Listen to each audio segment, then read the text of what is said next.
Namaste. Welcome to our YouTube channel.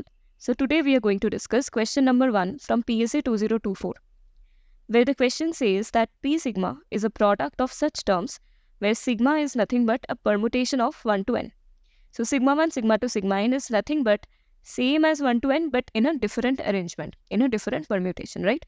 And we need to find out whether P sigma is odd, it's even, nothing can be said, or whether it is 0 for all sigma. So some basic concepts that we are going to use. The first one is, suppose we have a product of some integers. Now, if the product is odd, then definitely each integer in that product is odd. Even if only one integer is even in that product, then the whole product will be even, right? And the second thing is, suppose we have some permutation of 1 to n, then sum of all the elements in that permutation is same as sum of 1 to n, because ideally, the elements are all same, only the arrangements differ, and sum does not depend on the arrangement, right? So following this concept, the mathematical steps we follow is, the first question that we want to answer is whether P sigma is 0 or not.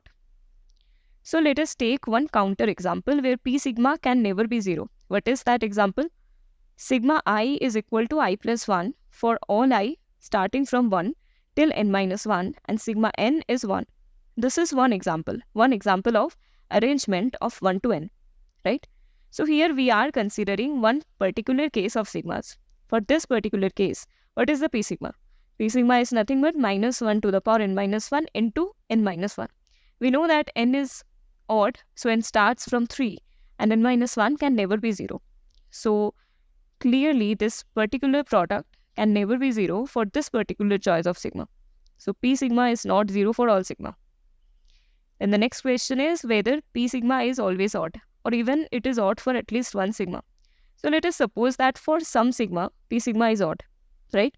So if for some sigma, P sigma is odd, then basically the product of j minus sigma j for all j is odd, right? Because P sigma is product of all such terms.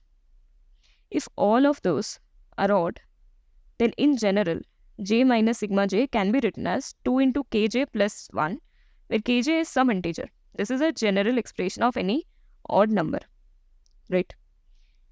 So if j minus sigma j is some 2 kj plus 1, where kj is integer, then sum of this is same of sum of this.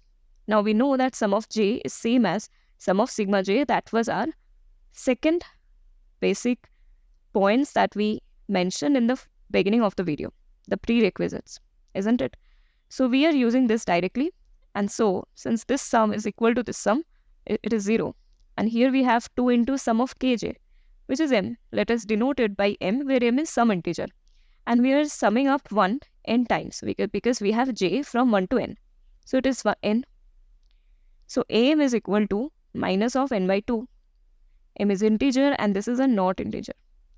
So definitely this equality can never hold, which is a contradiction to our assumption that P sigma can be odd at least for some sigma. So P sigma can never be odd, and we know that P sigma is never 0. So only option that is left is P sigma is even for all sigma. So the correct option is B, right?